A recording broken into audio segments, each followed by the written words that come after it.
Welcome to Lifestyle Solopreneur, the community for entrepreneurs who put lifestyle first. Join your host, Flavia Barris, as she interviews successful lifestyle solopreneurs and shares ideas to help you find the perfect balance between lifestyle, business, and self. Flavia is an attorney, marketing expert, and founder of several online academies. She's been featured in major media, including BBC World News, The Wall Street Journal, The New York Post, ESPN Television, and more. Join us for this episode of Lifestyle Solopreneur.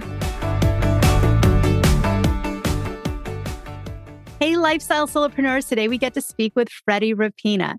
He is a financial advisor and a chartered financial consultant, as well as an accredited investment fiduciary.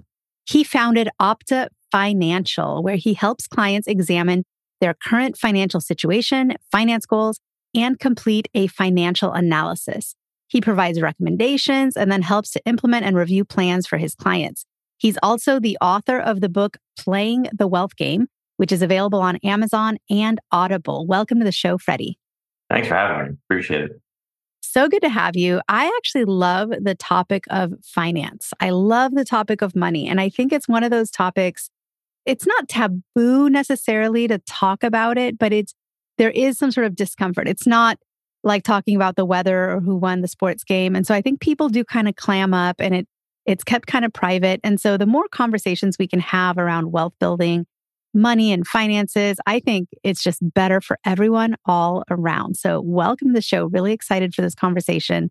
So tell us a little bit about how you ended up where you are now with Opta Financial, because I know you weren't always in the finance world. No, actually far from it. I'm a retired police officer. I know, but I was always interested in finance.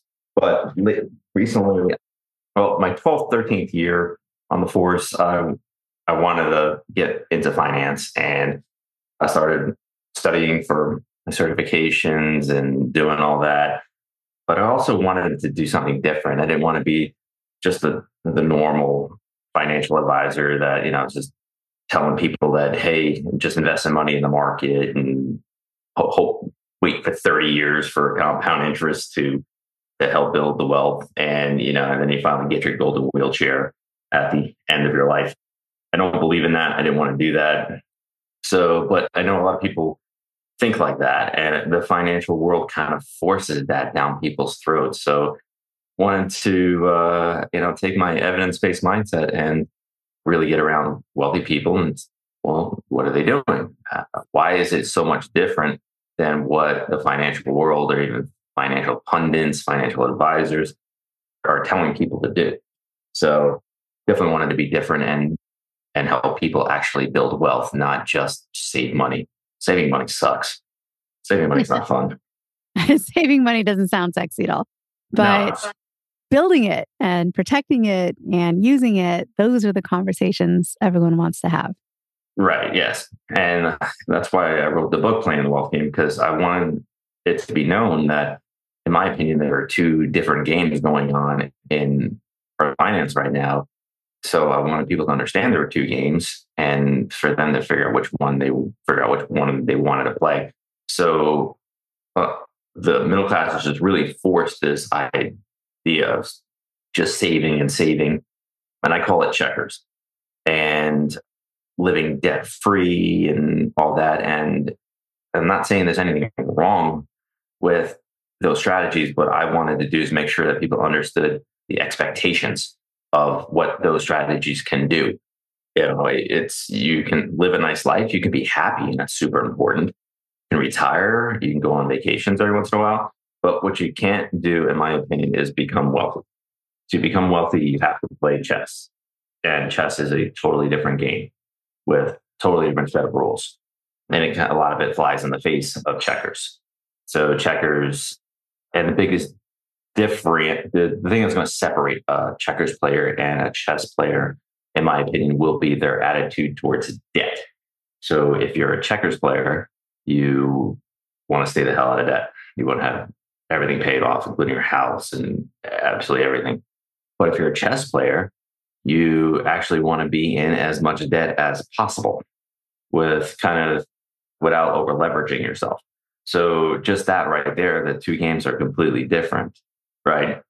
So I definitely wanted to get that kind of message out because there's definitely people that, building wealth to them is very important. And there's other people that are like, well, I just don't mind this lifestyle they're living. I just want to be a little more comfortable. And for them, checkers is going to be fine. So I don't say anything is right or wrong. It's checkers and chess. But by the end of the book, you should not be screaming at the moon anymore. Why do the rich keep getting richer and everybody not? You're not playing the same game. They're playing a totally different game. And if you want those kind of results, you actually have to do those things, right? You're not going to have uncommon results doing common things. I hear it all the time. Like, people ask me, well, don't most people do this? And I'm like, yeah. Do you want what most people have? Because if you want something different than what most people have, you have to do different things. You cannot have uncommon results doing common things. And so I think it just took a little bit of a brash cop attitude and really willing to say things that other wealth advisors just dare not say out loud. So are you good cop or bad cop? Oh, it's definitely a good cop. It's just but yeah, tough love or yeah, my clients pay me to tell them the truth. I mean, it's and if you want, it's like it's like any other discipline. You want somebody to care about you, but also be hard on you a little bit, right? That's why you hire a personal trainer or a coach or anything, right? You do want that a little bit of that tough love, and you also want someone who understands what it takes to get there too. So, absolutely, building, sure. So when people come to you, what are some of the common things people get wrong? What are some of the common mistakes that act as a barrier to true wealth? One of the biggest things, in my opinion, is the idea of compound interest. It is, in my opinion, a very oversold concept to the middle class. And I'm not saying compound interest is wrong. It's not wrong. It's math. It can't be wrong.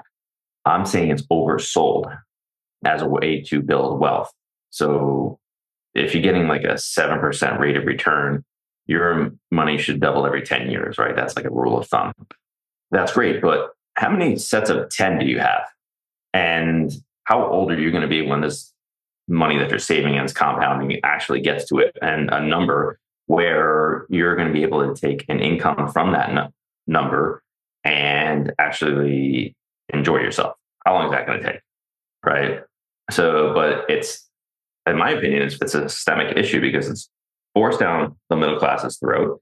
And then the people that you're giving your money to, whether that be a bank or an investment company and you're purchasing mutual funds or whatever, insurance companies, what do you think they're doing with it? Do you think they're doing the same things, or do you think they're building wealth right now for themselves? So it's that fly in the face idea. It's like, yeah, but it's a do as I say, not as I do system a little bit. And compound interest is, in my opinion, is just oversold. Not that it's not helpful, it is, but if you're going to play chess and you want to become wealthy, you have to understand how debt works and how to use it to your advantage. Debt is like fire. If you use it correctly, it'll cook your food, it'll heat your house, it'll do good things for you. If you let it get out of control and let it do whatever it wants to do, it'll burn absolutely everything to the ground. So it's a tool and it can be really, really good. So, but people have to have the right attitude and the right expectation. And when I'm using debt in this context, I don't mean like running your credit card out of Walmart. I mean like purchasing things that are going to increase income and cash flow. And that is not as prevalent as I would like it to be. I feel like a lot of financial advisors don't focus on income as much as they are rates of return in the market. So I am a full believer in like, okay, how do we build more income and get it to the point where you're able to do some pretty cool stuff, right? Did you watch the Super Bowl this past go around? The game, the Super Bowl? Yeah. Yeah. No, actually not all of it. Did see like some key snippets, but go on. Did you see the commercials? Any of the commercials?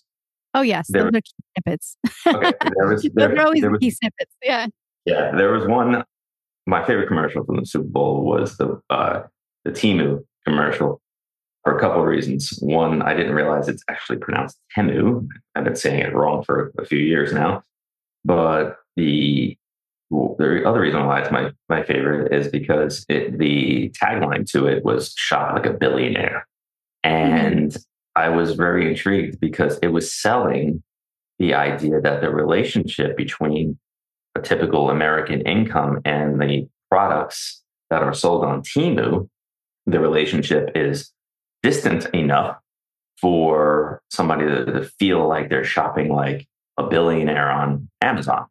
Because but I don't think people put enough emphasis on that relationship in their regular financial life, where they're saying, how can I build more income? You hear all the time, like, live within your means. And I'm not going to say there's no truth to that. I'm like, yeah, people should live within their means. But the other thing that you don't hear enough, in my opinion, is make more means. So, because if you make more means, the distance between the cost of the goods and services and the income they expand, and you're able to be more comfortable with expenses. So just a funny way of expressing it in that commercial. So people often look at a financial plan or financial investments as sort of a pie chart, right? I mean, that's one way to demonstrate to someone, like, here's where all your assets and where your money is, where it went, right? You've got some stocks, you've got some bonds here. You can also do a pie chart for income. Like, here's where all your money's coming in from. Here's your W-2 job where you work for someone else. Here's some money you're making from, I don't know, your Etsy store, whatever it is, right? We can have a pie chart for each. And do you think that there's sort of a pie chart that is the sort of standard here in America and, in the US? I mean, it's different around the world, but in the US, that's just kind of that common cookie cutter pie chart. And how would you tell someone to take that common pie chart and be a little bit more outside the box and think a little more about it? I'd love to hear. The plan, a financial plan, is about as the actual paper and binder that you get. That's about it as good as a doorstop. But planning, the process of, like, okay, setting goals, achieving them, and understanding that your plans are going to change, right? You ask anybody that's ever been in the military or anything similar, that no plan has ever survived the first contact with the enemy.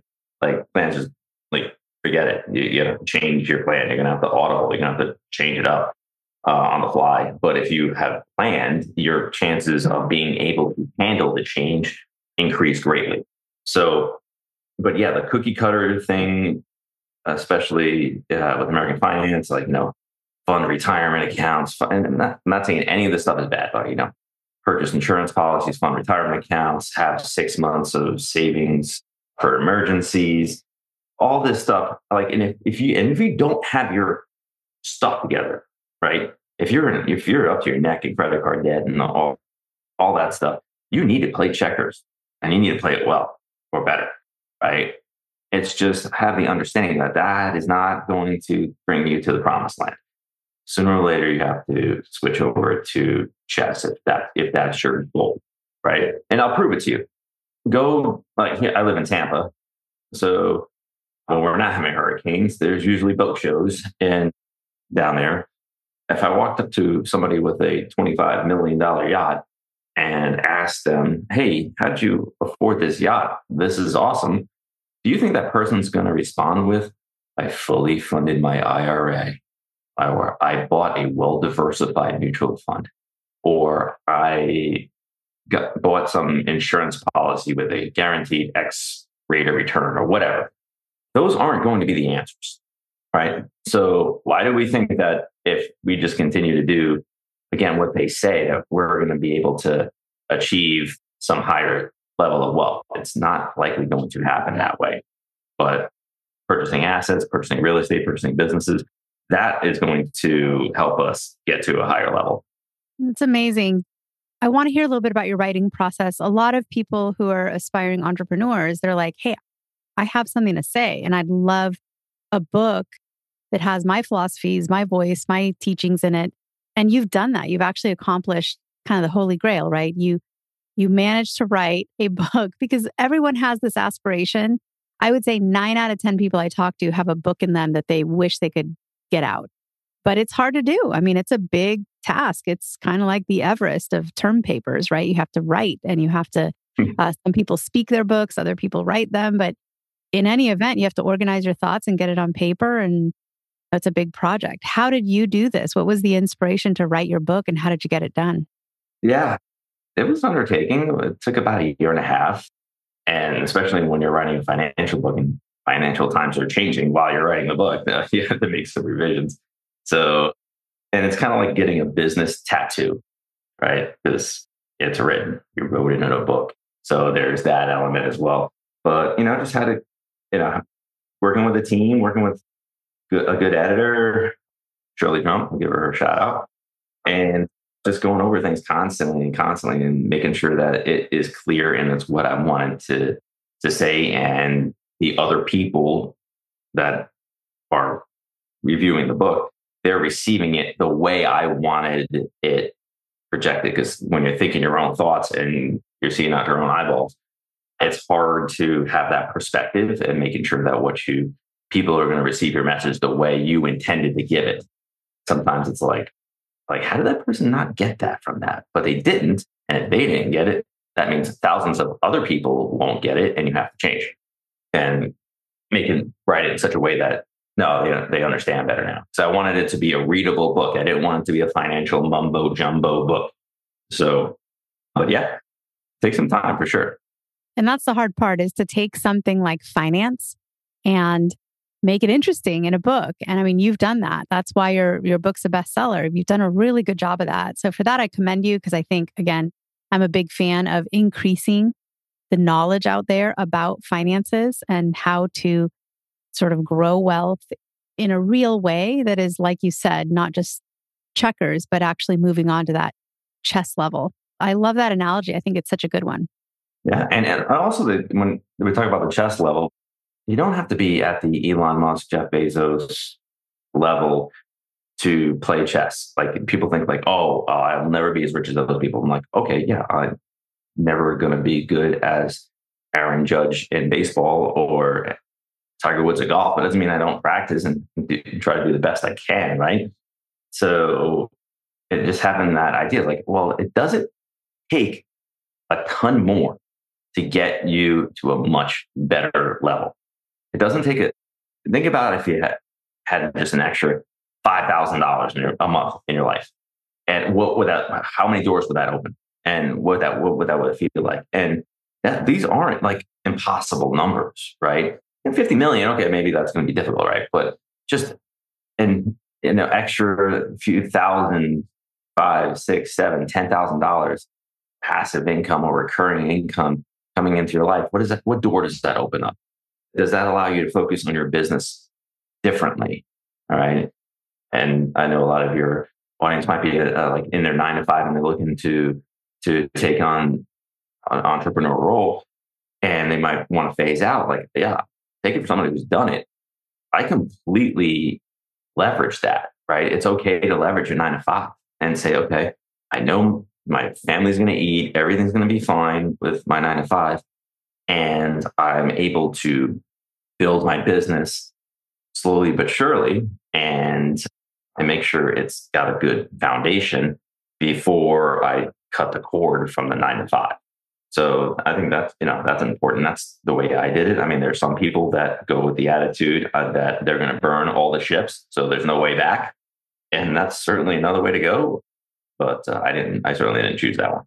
Well, tell us a little bit about your company, because Opta Financial, it helps clients. Who's it for?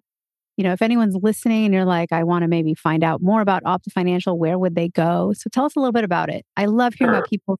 I think businesses and companies, it's sort of like our babies, and I just love to hear kind of that origin story.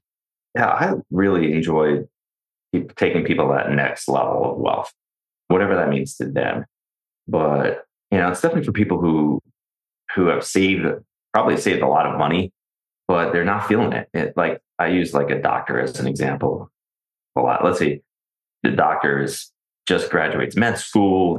They're working as a resident and making very little money. They got a mountain student loan debt and they're working out of hours. And they're thinking to themselves, man, one day this is all going to be worth it because 20 years from now, I'm going to be making, I don't know, let's say $400,000 a year, and I'm going to be living it up, and it's going to make everything worth it, right?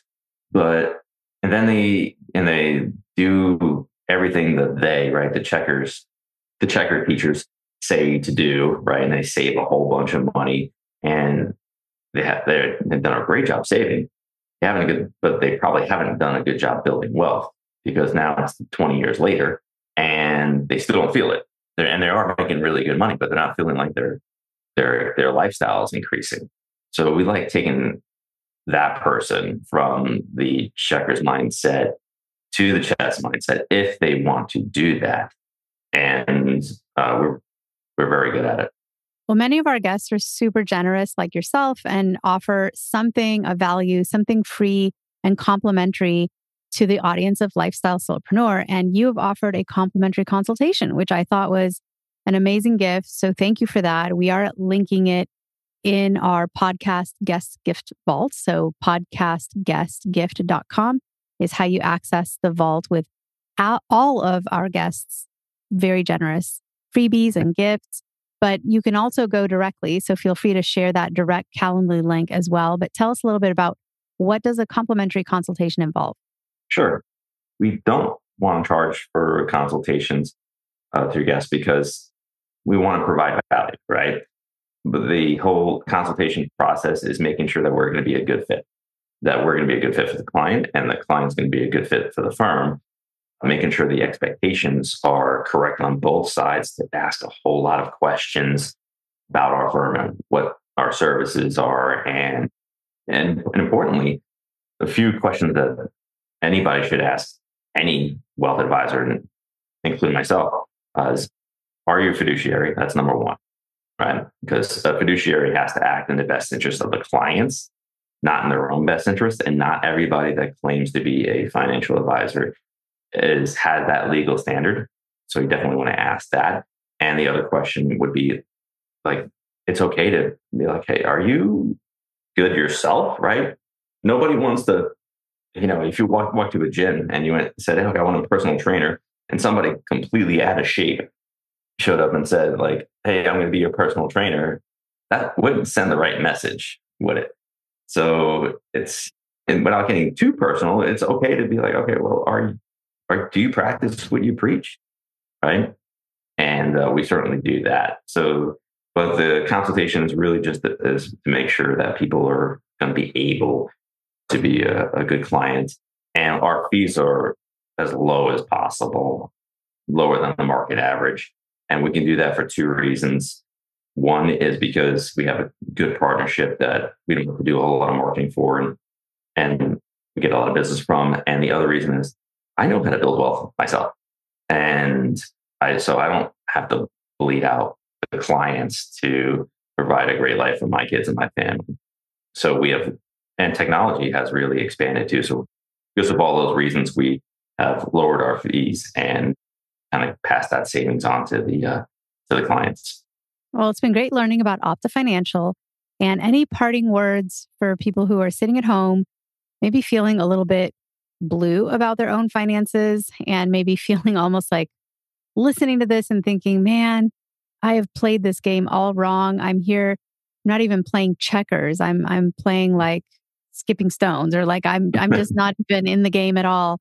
And can be discouraging also to feel like we're running out of time. But what would you say as words of encouragement before we part for someone who's sitting there in that feeling? Yeah, I was a hardcore checkers player years ago, working a million hours of overtime for the police department, trading dollars for hours. And it's a mindset shift. Once you switch your mindset over, everything becomes clearer. You feel like you actually can accomplish what you're trying to accomplish. And it can be great. I mean, but as long as you're, comfortable being uncomfortable a little bit and doing it from an abundance mindset, not a scarcity mindset, I think any of this is possible. I mean, I wasn't born into wealth, and it's been great. So it's definitely possible. And As one last parting thought, remind us again, where can people find a copy of Playing the Wealth Game? Playing the Wealth Game can be found on Amazon. There's even an Audible version. So for people who don't necessarily just want to like listen to it in the car or whatever, there's an Audible version on Amazon. It's a Kindle version. You can also find it at Barnes and Nobles. So it's out there. It's currently number 6 in investing. And, definitely one of those things where I really wanted to get it to number 1. But right now, the number 1 book is written by Warren Buffett. Yeah, he's pretty good too. So at least it's in good company. Well, let's do our best to help knock Warren Buffett off that top perch and get you up there to number 1. That would be amazing. So again, Freddie, it's been so nice to speak with you today. I love picking the brain of someone who really works in this topic, finance, helping people build wealth instead of just saving it. So I absolutely love chatting about this, and it's been a real pleasure. Thanks for having me. It's been great. Guess what, lifestyle solopreneurs? If you don't yet have an online business earning you enough passive income to live the life of your dreams, I'd like to suggest you consider trying out Kajabi. Kajabi is an all-in-one solution where you can create and teach online courses, publish a paid newsletter, launch a free or paid podcast, process payments, build one-on-one coaching portals for your clients, and much, much more. I personally use Kajabi to power numerous successful and profitable online businesses. Lifestyle solopreneurs, there's a free trial of Kajabi waiting for you at this link, www.kfreetrial.com. You can try Kajabi for free, no obligation, by going to www.kfreetrial.com. Again, kfreetrial.com, and that K stands for Kajabi. Starting an online business helped me break free from that corporate grind, and I hope it does the same for you. You have nothing to lose and absolutely everything to gain. Thanks so much for tuning in today. Don't forget to subscribe to the show, and see you next time.